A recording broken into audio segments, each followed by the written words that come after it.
Muy buenos días con todos. Damos la más cordial bienvenida a aquellos que nos visitan por primera vez. Esta es la Iglesia Alianza Cristiana y Misionera de Miraflores, también tu iglesia, sé bienvenido. Hoy estamos cerrando la primera serie de prédicas del año aquí en la iglesia, que estuvo basado en el libro de Josué. El título de la serie se tituló Cuando Dios marca el rumbo. Cuando Dios marca el rumbo. Y el tema de hoy, que estará basado principalmente en el capítulo 9, se titula Ignorando la voz de Dios. Ignorando la voz de Dios. En este contexto, quiero recordar básicamente algunos antecedentes de lo que sucedió antes. Israel ya comenzó a tomar posesión de la tierra prometida, de Canaán. Y es aquí entonces que ya ha pasado hace poco, en las Escrituras, la victoria sobre Jericó, la victoria sobre Jai, y entonces el capítulo 9 inicia con los siguientes versículos, 1 y 2. Cuando oyeron estas cosas, todos los que estaban a este lado del Jordán se concentraron para pelear contra Josué e Israel. Ok. Y entonces emerge en el escenario un primer aspecto que le he llamado, hay una oposición manifiesta. Hay una oposición manifiesta. Ahora, démonos cuenta, se ha dado ya inicio al tiempo de las conquistas, pero percatemos algo más. No es una conquista que ha sido planificada, desarrollada, ha merecido un planeamiento estratégico por parte de Josué, ni de hombre alguno, porque la conquista y la llegada, el acceso a la tierra de Canaán no obedeció a algo premeditado, estudiado, evaluado, concertado por Josué e Israel, sino que vino de antaño porque estuvo en el corazón de Dios. Y entonces la presencia de todos ellos ahora en Canaán obedece a la voluntad de Dios primaria y siendo los ejecutores Josué y el pueblo de Israel. Entonces, entendamos esto, porque es importante, porque vamos a ver que ahora la situación es que hay un ejército, Josué e Israel, en una tierra que tiene habitantes. Y entonces toda esa tierra se ha conmocionado. Ellos se encuentran ahora allí, ya ha generado que se comiencen a organizar todos los pueblos de Canaán y aliarse para hacerle frente a un enemigo común que ya está a sus puertas. Entonces, aquellos que residían tranquilamente en Canaán por mucho tiempo, ven amenazada su estabilidad, sus ciudades, sus negocios, su familia, su vida misma, con la presencia de un enemigo, del cual ya han oído justamente las proezas de su Dios y cómo su Dios ha logrado por medio de ellos victorias sucesivas desde que salieron de Egipto. Y entonces ahora están allí. Y obviamente va a generar esto una respuesta de aquellos que están. Y entonces se ponen de acuerdo aquellos pueblos que probablemente en su momento no eran tan amistosos. Venían de diferentes etnias, culturas, propósitos, creencias tal vez. Pero al verse en conflicto con un enemigo común, ahora están ellos de acuerdo para enfrentar a Josué y a su ejército. En este contexto, un autor, Samuel Pérez Millos, dice lo siguiente: los pueblos de la tierra, y se refiere a los de Canaán, entendieron que Josué se consideraba ya dueño del territorio y lo dedicaba a Jehová.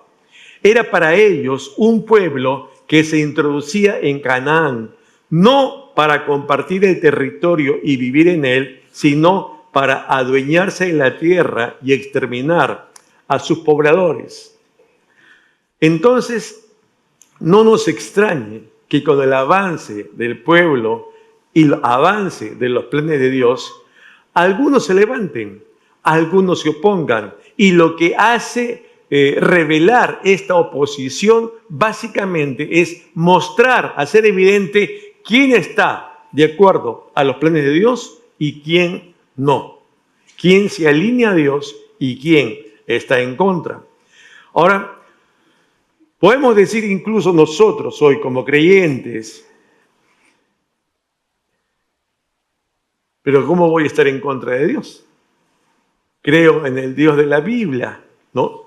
Y entonces tenemos una versatilidad de argumentos que van a decir, yo siempre voy a estar a Dios. Y eso también lo creían los israelitas, el mismo Dios. Ellos, el Dios de la Torá en ese entonces, pues el mismo Dios de Israel. Sin embargo, muchas veces en la praxis del hombre religioso nos lleva a tomar decisiones que son contrarias a la voluntad de Dios, del Dios que decimos creer. En su momento hubo un hombre que se llamó Gamaliel y él, ante el concilio, cita las siguientes palabras. Está en Hechos de los Apóstoles, capítulo 5, versos 38 en adelante, y dice: por eso les digo ahora, olvídense de estos hombres, déjenlos. Hablan de los apóstoles que estaban detenidos. No vaya a ser, fíjense, que ustedes se encuentren luchando ¿contra quién? ¿Contra quién? Contra Dios. Contra Dios. Porque puede suceder. Hay un segundo aspecto que vemos aquí, y que tiene relación con el título de la prédica. Y el segundo tema es Dios ignorado. Dios ignorado. Antes de continuar, quiero que veas el siguiente mapa, por favor. Allí está, digamos, el inicio de la conquista. Cuando están atravesando el río Jordán, ya están las primeras ciudades, Jericó y Jai, y la ciudad que sigue, tú ves ahí en el mapa, es Gabaón. Gabaón. Al sur hay una serie de ciudades más, de reinos, que son los que después se van a levantar también contra Israel, pero la siguiente a Jai es Gabaón.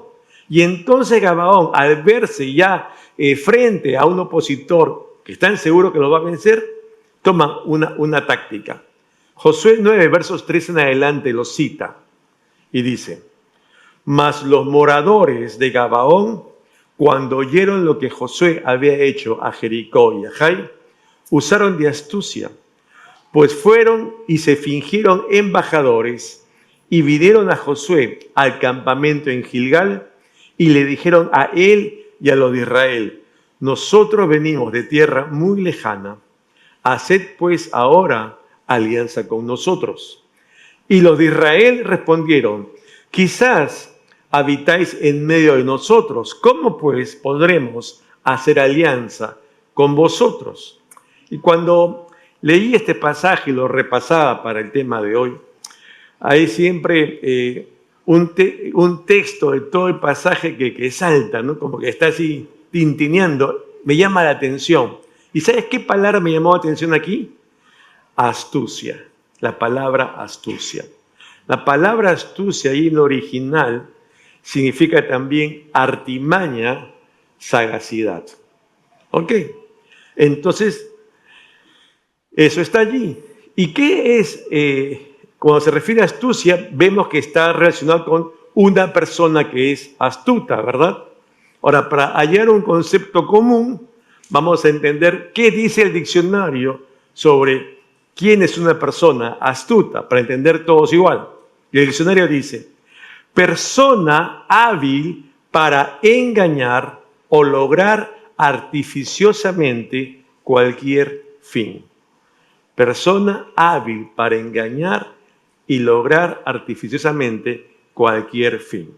Y entonces cuando yo leo esta definición, viene a mi mente, me salió el abogado, y ¿sabes qué pensé inmediatamente? La figura del delito de estafa. La estafa. ¿Qué es la estafa según el Código Penal? Pueden verlo en pantalla. Y fíjate, por favor, sobre todo lo que está subrayado. El que procura para sí o para otro un provecho ilícito en perjuicio de tercero, induciendo o manteniendo en error al agraviado mediante engaño, astucia, ardid u otra forma fraudulenta. La estafa es un delito contra el patrimonio porque el perjuicio es económico por parte del agraviado. Sin embargo, no vamos a hacer una exégesis jurídica, pero sí hay un símil, ¿te das cuenta? Esta figura. de la astucia, del engaño, de la estafa. Porque en la estafa, como aquí en la astucia y en este acto de los de Gabaón, hay una inducción a error, ¿no es cierto?, que provoca en el agraviado, ¿qué cosa? Una línea de pensamiento que lo va a llevar a una decisión posterior. Y entonces hay una convicción que se gesta en el oyente y que va a recaer finalmente en una resolución. Pero es una resolución que va a generar, ¿qué cosa? Un detrimento en él o en los suyos. Josué, para volver al texto, y los líderes, entonces ahora oyen el pedido, los argumentos de estos hombres que llegan ante ellos y dicen, hagamos alianza. Mira, venimos de lejanas tierras. Hemos oído de las promesas de su Dios. Y entonces, ¿qué hace Israel? Ve su apariencia, ¿verdad? De estos pseudo embajadores, esas vestimentas todas maltrechas, esos alimentos ya llenos de moho, ¿verdad? Y recordé la canción de un salsero, no de un salmista por si acaso, de un salsero, tú lo conocerás, Rubén Blades. Él en una ocasión escribió una que se tituló Plástico. Y una parte de la letra dice lo siguiente: no te dejes confundir, busca el fondo y su razón, se ven las caras, pero nunca. Hay varios que son salseros aquí también. Pero fíjate, mira, no te dejes confundir. Piensa en Israel, piensa en Josué. No te dejes confundir, busca el fondo. Se ven las caras, pero no el qué, el corazón. Y eso es lo que hace generalmente un estafador que, harto de, como se dice hoy, de labia, te engatusa, te dice, no te preocupes, va a salir bien, y te engañó para un provecho de él. Eso es el engaño, el ardid, la estafa. Y eso entonces le llena en la oreja ahora a Josué, a sus príncipes, mira cómo están. Y entonces, ¿qué hacen ellos? Están asimilando todos los argumentos. ¿Pero qué más? Toman una decisión. Pero aquí hay un tema, que ellos toman una decisión, ¿sabes qué? Sin consultarle a Dios. Por eso el título del sermón. Toman una decisión de hacer alianza con este pueblo sin consultarle a Dios.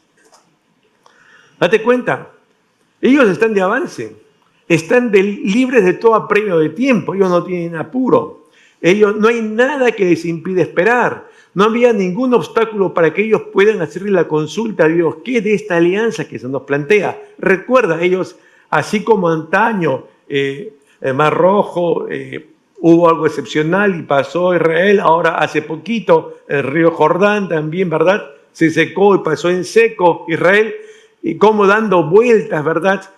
A Jericó, los muros cayeron, pero paso a paso era la indicación del Dios de Israel a su pueblo diciéndole, ahora haz esto, ahora no, detente, ahora adelante, ahora atraviesa, ahora date la vuelta.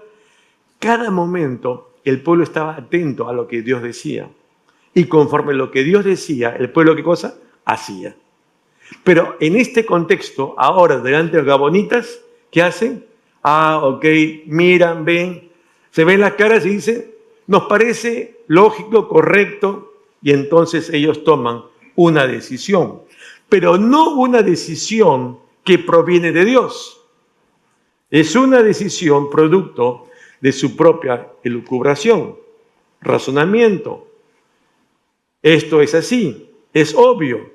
Y entonces la decisión va a estar basada ¿en qué? En premisas falsas.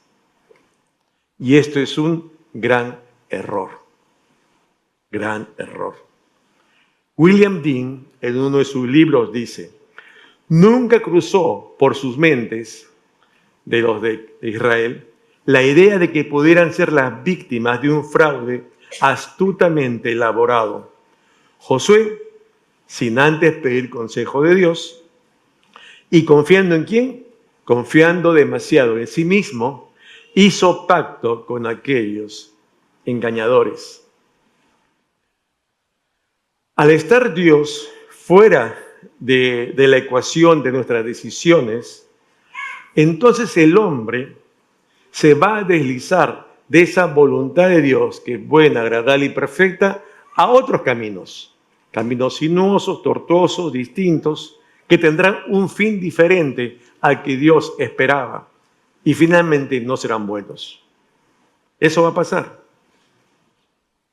Yo te pregunto algo ahora. La respuesta es solo para ti, en silencio, no comentes con nadie. Pero hazte la pregunta tú, por favor. Te va a ayudar también a ti. ¿Recuerdas en tu vida alguna decisión adoptada de manera inconsulta a Dios? ¿Has tomado alguna decisión que no le has consultado a Dios alguna vez?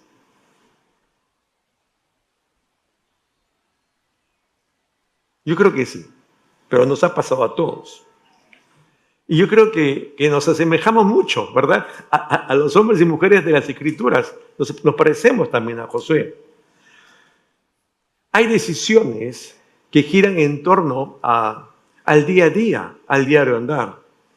Pero hay otro tipo de decisiones que pueden cambiar dramáticamente el sentido de nuestra vida, el futuro de nuestra vida. Hay algunas profesiones que demandan prácticas profesionales previas a la titulación, ¿verdad? Y algunos saben, yo estudié Derecho. En mi tiempo, las prácticas preprofesionales eran 2 años, no como hoy, que es 1 año. Y entonces yo tuve la oportunidad de hacer prácticas en lo que se llamaba tribunal correccional, lo que hoy es una sala penal. Entonces yo no cosía expedientes, sino yo estuve 2 años allí con los magistrados, con el fiscal que acusa, con los abogados, y viendo a todos los acusados y todos los juicios habidos y por haber de delitos. Me encantó. Y yo dije, ¿cómo me gustaría ser magistrado? Pero en ese momento no había concursos públicos. Mientras terminé la carrera, estudié, mientras sacaba el título, me fui al Ministerio Público para seguir avanzando en mi perfil. De una fiscalía provincial, al fiscal lo promovieron a ser fiscal superior, me jalaron, yo fui a la Fiscalía Superior y, oh sorpresa, el despacho de este fiscal, donde yo fui, estaba al lado del despacho del fiscal que había estado conmigo, lo hizo 2 años en el tribunal, mientras yo hacía y me conocía. Hola Juan, ¿cómo estás por aquí? Un día, a este fiscal lo promueven para ser supremo. Y en ese periodo había una reorganización del Poder Judicial y del Ministerio Público. Solo se ingresaba por concurso público. En ese momento no existía el Consejo Nacional de Magistratura todavía, menos el Consejo Nacional de Justicia de hoy. O sea, no había eso. Pero como sacaba magistrados, ingresaban magistrados, era más un tema de confianza. Y entonces yo ya había ingresado al Ministerio de Justicia como abogado, estaba titulado. Y entonces un día voy a hacer una gestión a Palacio de Justicia y me encuentra uno del personal de ese tribunal y me dice, el fiscal tal te está llamando. ¿Y para qué me llaman? O sea, no tengo ya nada que hacer. Y entonces, dame un alcance. No, justamente estos cambios quiere que vayas a juramentar para que seas fiscal provincial. ¿Qué vino a mi mente? Mi sueño, mi anhelo, ¿verdad? ¿Qué había querido antes? Vino y estabilidad, va a ser un mejor sueldo. Y entonces lo que es humano, comienzas a razonar. Esto sí, esto no, esto más, esto menos, ¿verdad? Es lo que todo mundo hace inicialmente. Y la gran pregunta aquí, porque es aquí donde tú y yo como creyentes tenemos que entonces traer nuestra fe al día a día. ¿Qué hago con una decisión si esa decisión la baso solamente delante de los argumentos que tengo yo delante como Josué, o le consulto a Dios? Para ver qué quiere Dios frente a algo así. ¿Te das cuenta? No es lo mismo. Bueno, a veces me han dicho que he contado anécdotas que nunca di la respuesta final, así que le voy a decir, el final es que no acepté, ¿no? Y seguí en el ministerio, hice carrera allí, y de allí me trajo el Señor al ministerio aquí. Me cambió de ministerio, nada más. Pero es eso. Yo quiero preguntarte otra vez a ti ahora entonces. ¿En qué tipo de decisiones dejas que Dios intervenga en tu vida? La respuesta es solo para ti. ¿En qué tipo de decisiones dejas que Dios intervenga en tu vida? ¿O solamente le damos espacio cuando estamos desesperados y ya no sabemos qué hacer? Piénsalo. Esa respuesta te va a dar una idea de cómo estás viviendo tu fe. Hay un tercer aspecto. Consecuencias asumidas. Consecuencias asumidas. Porque volvamos otra vez al texto. Ahora ya hay un pacto celebrado, ¿verdad? Hay un convenio y no se puede volver atrás, Israel. Vamos al pasaje, dice, versos 16 en adelante. Pasados 3 días, después que hicieron alianza con ellos, oyeron que eran sus vecinos y que habitaban en medio de ellos. Y llamándolos, Josué les habló diciendo, ¿por qué nos habéis engañado diciendo habitamos muy lejos de vosotros, siendo así que moráis en medio de nosotros? Ahora pues malditos sois, y no dejará de haber de entre vosotros siervos, y quien corte la leña y saque el agua para la casa de mi Dios. Déjame decirte algo. El engaño saldrá a la luz, tarde o temprano. A veces tarde, a veces temprano. Pero ¿sabes también qué se va a dar? ¿Qué es real? Que sea tarde o sea temprano que lo vas a descubrir, lo cierto es que el daño ya estará hecho. El daño ya estará hecho. Un autor dice, en torno a estos pactos que acaban de celebrar, que hay pactos que habían sido estrictamente prohibidos con motivo de la influencia contaminadora de las prácticas y ejemplos malos de tales pueblos, particularmente en materia de idolatría y de degradación moral. Recordemos, por eso es que también en la palabra encontramos una oposición abierta a los matrimonios mixtos, ¿verdad? Los matrimonios y las familias no creyentes. Porque decían, si mi pueblo, Israel, se une con otras familias paganas, ¿qué va a pasar? La influencia de esas familias paganas va a hacerse también de mi pueblo. Y puede que mi pueblo, entonces, en lugar de atraerlos, es que se va a convertir, atraerlos a mi fe, sea los de Israel que se vuelven, ¿qué? A la de ellos. No es que ellos sean ateos, sino que son paganos que adoran a otros dioses. Y se lo van a llevar a dioses ajenos a mí. Entonces, el punto está allí. El punto está allí. Esta fusión puede resultar mortal. Y por eso estaban restringidos todo tipo. Además, no se había estimado nunca en el desarrollo de la conquista que se estipularan alianzas. Toda la tierra debía ser para Israel. Por eso hay decisiones en la vida que son reparables, pero otras no. Otras no. William Dean, en uno de sus libros, dice en este marco, aunque eran culpables los de Israel por su descuido de hacer tal promesa, que se refiere al pacto, no podían valerse de semejante negligencia para desconocer la obligación y traer vergüenza sobre el sagrado nombre de quien había invocado. Otros autores, Walton, Matthews y Chavalas, dicen, los juramentos obligaban a los que los hacían bajo amenaza de venganza divina. Si no se guardaba un juramento, el nombre de la deidad invocada se consideraba como sin valor e ineficaz. Es decir, caía en un desmérito el nombre del Dios por el cual se había celebrado el pacto. ¿Se dan cuenta?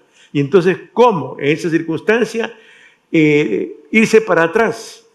Retrotraerse Israel por un pacto celebrado, apurado indebidamente con los de Gabaón. Quiero que notemos algo importante, muy importante esta mañana. Notemos, no es Dios el que no habla al hombre, sino que somos nosotros, los hombres, que no estamos dispuestos a buscarle y oír lo que Dios quiere decirnos, quiere manifestarnos. No es Él que no hable, sino nosotros los que no queremos buscarle para escuchar lo que Él quiere. No saber lo que Dios quiere por nosotros no estar en su secreto, no nos valida a decir luego nosotros, tras una resolución, una decisión, lo hice de buena fe. Pensé que estaba bien, porque como creyentes hay un sinnúmero de premisas que debemos tener presentes siempre en el desarrollo del ejercicio de nuestra fe, en el diario andar. Un ejemplo, Santiago 4. Santiago 4, verso 17 dice, el que sabe hacer lo bueno y no lo hace, ¿le es qué? ¿Le es pecado? Eso nos hace, hermanos, inexcusables. Eso nos hace inexcusables. Peor aún, no solamente es el hecho de que no conozco la voluntad de Dios e hice lo que mejor me pareció, sino que peor es que conociendo la voluntad de Dios no la haga o la haga a medias. Porque ni siquiera puedo decir no sabía, ¿no? Ahora sí sabías. Porque cuando adoptamos decisiones así, conociendo lo que Dios quiere y hago lo contrario, o lo hago parcialmente, entonces estoy dejando realmente ¿qué? Su voluntad. Y estoy tomando lo que a mí me parece. Desconozco lo que quiere para mi vida. Y entonces creo que también es pertinente lo que en un momento Jesús de Nazaret, nuestro Señor, nos compartiera al enseñarnos la oración modelo. Una sección de la oración modelo que todos conocemos está en Mateo 6 y dice, venga tu reino. ¿Qué más dice? Hágase ¿qué? ¿La voluntad de quién? De Dios, ¿verdad? Hágase tu voluntad como en el cielo, también aquí en la tierra. Date cuenta, hay una renuncia expresa aquí de mi yo.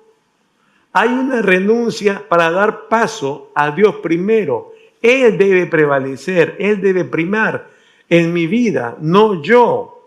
Porque es muy fácil para nosotros, los seres humanos, posicionar nuestra voluntad por encima de la voluntad de los otros hombres. Es más, e incluso a veces por encima de la voluntad de Dios, porque finalmente hago lo que yo decido, lo que yo quiero. Y ahí nos metemos en grandes problemas. Porque no se trata solamente y finalmente de conocer lo que Dios quiere, sino de hacer. Es como siempre dice, conozcamos poco, empecemos por eso, pero lleguemos ¿a dónde? A la práctica. Es el punto final, llevar a la práctica nuestra fe. Hay un sinnúmero de acontecimientos que describen las Escrituras para ejemplos de esta desdicha en la toma de decisiones. Quiero citar solamente uno, el caso del rey Saúl. 1 Samuel, capítulo 15, cita versos 22 en adelante. Está hablando el profeta Samuel con el rey Saúl y le dice, se complace Jehová tanto en los holocaustos y víctimas como en que se obedezca a las palabras de Jehová. Voy a hacer un paréntesis un instante allí. ¿Qué había pasado? Dios le había hablado perfectamente al rey Saúl y le ha dicho, esta ciudad, este pueblo, arrásalo, quema todo, destruye todo y listo. Entonces Saúl tenía claramente lo que Dios quería, demandaba de él. Y cuando van, sí, destruyen parte, porque allí, dice, hay animales que están bonitos y todo, y los traen para el lugar donde está ahora Israel. Y cuando llega Samuel, escucha los balidos y dice, ¿y qué hacen estos animalitos acá? Los hemos traído. ¿Cómo que los has traído? Sí, porque vamos a presentar ofrenda. Esto es lo mejor que tenían allá, se le dan de espirituales, ¿no? Vamos a dedicárselos al Señor. ¿Y qué le dice Samuel? Oye, ¿se complace más el Señor en tus holocaustos o en que cumplas lo que Él te dice? ¿Te das cuenta? O sea, ponderemos eso. No es que Samuel desconociera, sino que no hizo lo que Dios le pidió. Hizo parte, no hizo, pues, finalmente.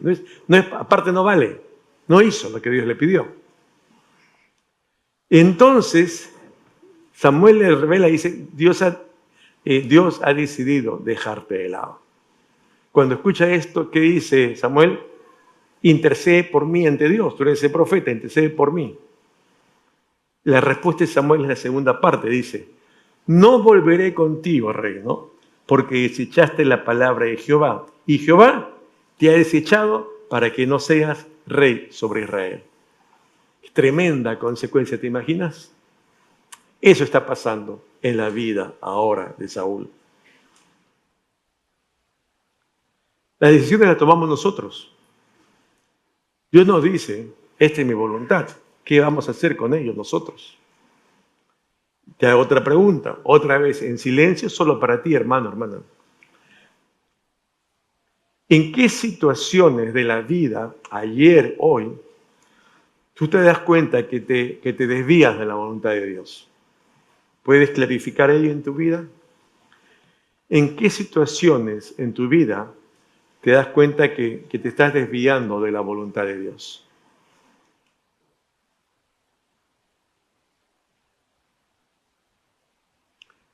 La respuesta es solo para ti. Esa respuesta debe darte luces sobre tu cuidado o tu descuido en tu vida personal. Si ignoramos o desconocemos lo que Dios nos demanda,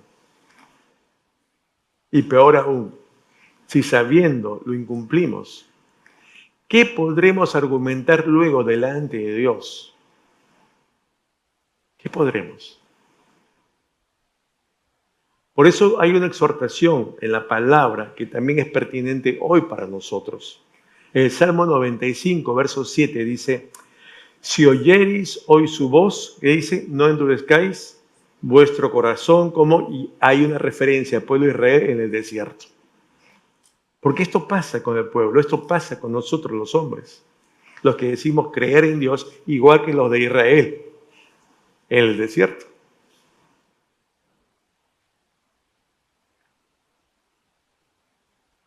Seamos sensibles a la voz de Dios, no solo para conocerla, sino para ponerla en práctica, en obediencia. Porque cuando se habla de oír allí en el Antiguo Testamento, no es como cuando tu mamá te habla y te dice, ya es tarde, haz la cama, ¿no es cierto? Y tú dices, haz la cama, y tú dices, ya te oí, mamá. Eso a veces pensamos que ese oír es solamente de recibir ese mensaje. Esto está pidiendo. No. En la antigüedad, en el Antiguo Oriente y aquí en el original, cuando se habla de oír siempre en el Antiguo Testamento, habla de oír con una implicancia, obediencia. Ponlo en práctica aquello que están pidiendo, no para cuando tú quieres. Ya sabes, no solamente qué es para que, ya conoces lo que te está pidiendo. El oír llevaba además un segundo elemento, obediencia. Obediencia. Y hay un cuarto aspecto final. Hay una fidelidad sostenida aquí. Una fidelidad sostenida que viene de Dios. Recordemos, tras estos acontecimientos con los gabaonitas, estas ciudades que están alrededor hacen una colisión también ellos y van a pelear contra Gabaón. Porque ellos ya saben del pacto que ellos tienen con Israel. Entonces dicen, si nosotros los atacamos, ellos van a pedir ayuda a sus socios, ¿verdad?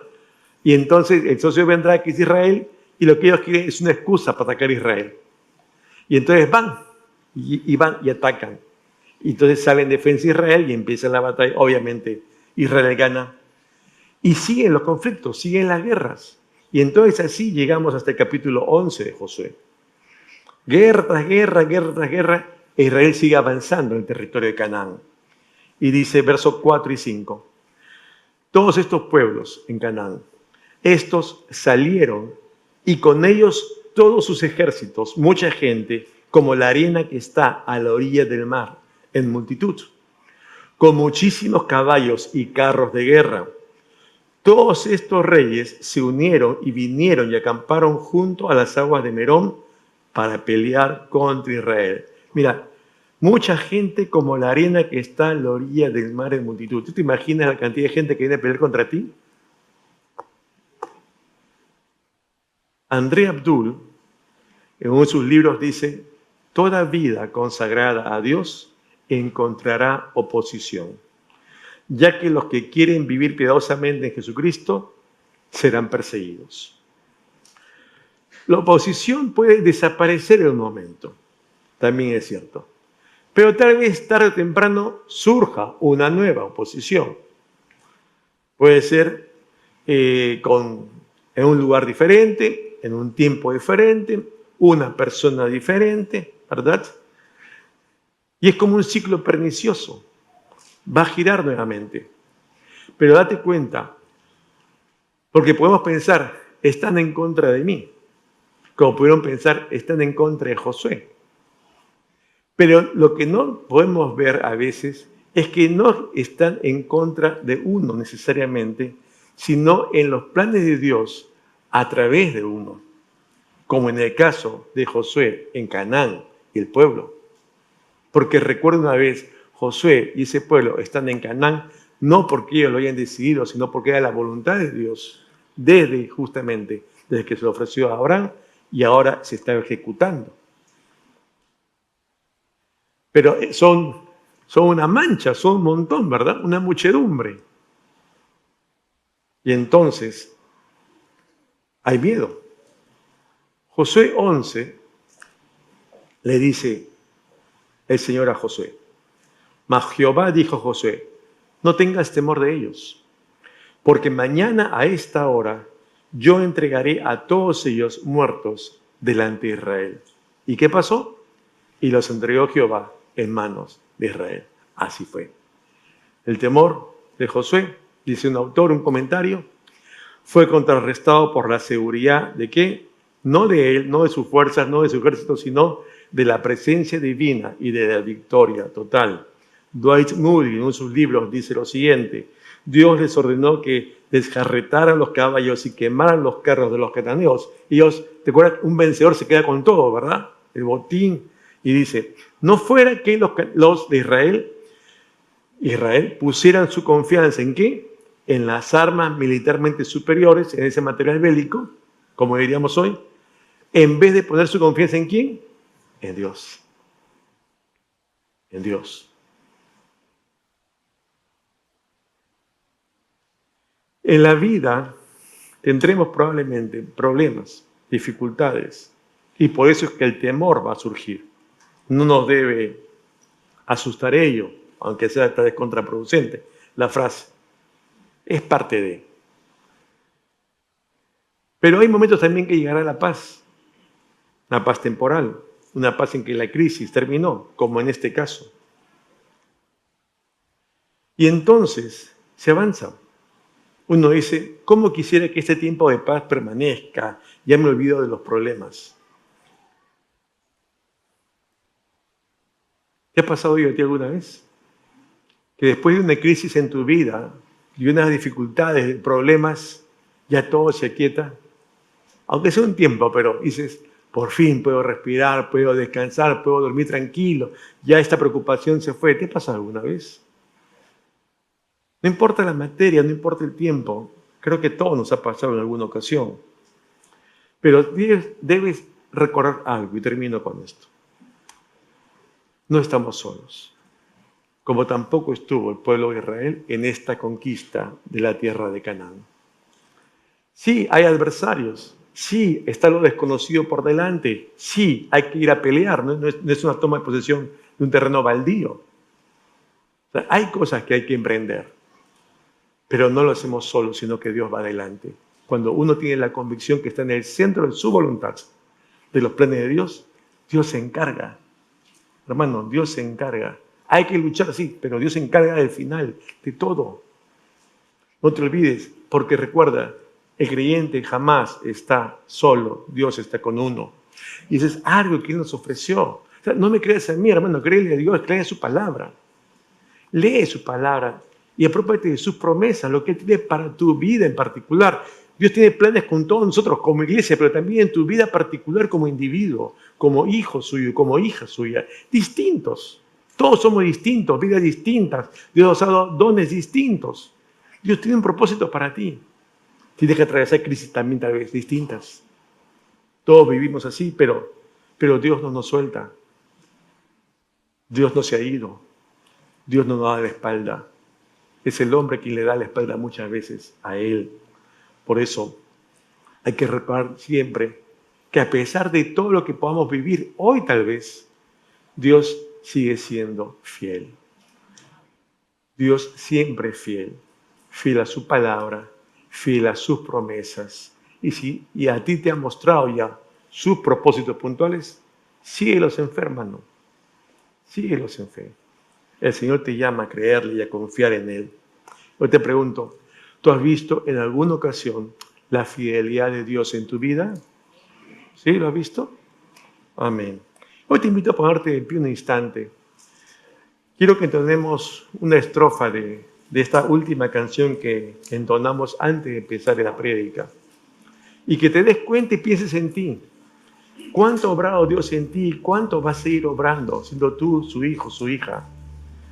Que no estás solo, que Dios es fiel. Cántale, hermanos.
Vamos a entonarla una vez más, pero quiero que recuerdes un instante en este capítulo 9, ¿dónde está Josué?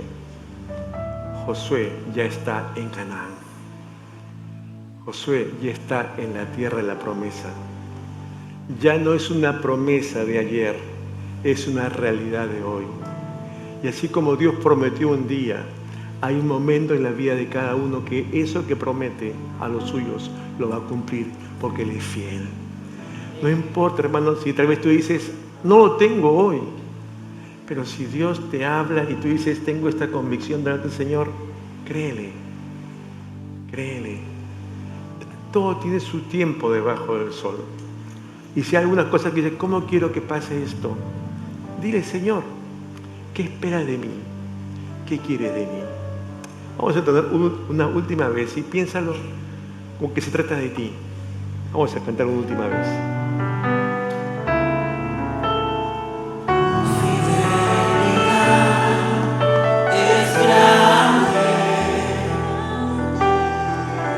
Fidelidad incomparable es, nadie como tú, bendito Dios, grande es tu fidelidad.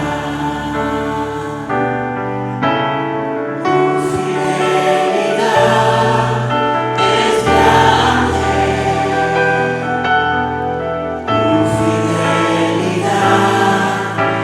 Incomparable es, nadie como tú, bendito Dios, grande es tu fidelidad. Amén. Gracias, Dios, gracias te damos en esta mañana por tu palabra. Aquí estamos nosotros, tus hijos, en otra particular circunstancia de vida. A ti, Padre, nada te es ajeno, ni nadie. Nuestras vidas están delante de ti. Obra tu perfecta voluntad en nosotros, por favor, por tu gracia, por tu misericordia. Cumple tus propósitos en gloria, Señor. Haznos instrumentos de tu amor, de tu gracia. Límpianos, perdónanos. Danos conciencia y discernimiento de que no hay mayor don que verte conocido, de la salvación, de este poder acercarnos a ti por medio de Jesucristo, nuestro Señor. Padre, trata con cada uno de los que estamos aquí. Te necesitamos hoy también. Y que en todo, Señor, tú seas el único que recibe todo honor y toda gloria. En el nombre de Jesús. Amén. Dios le bendiga, iglesia.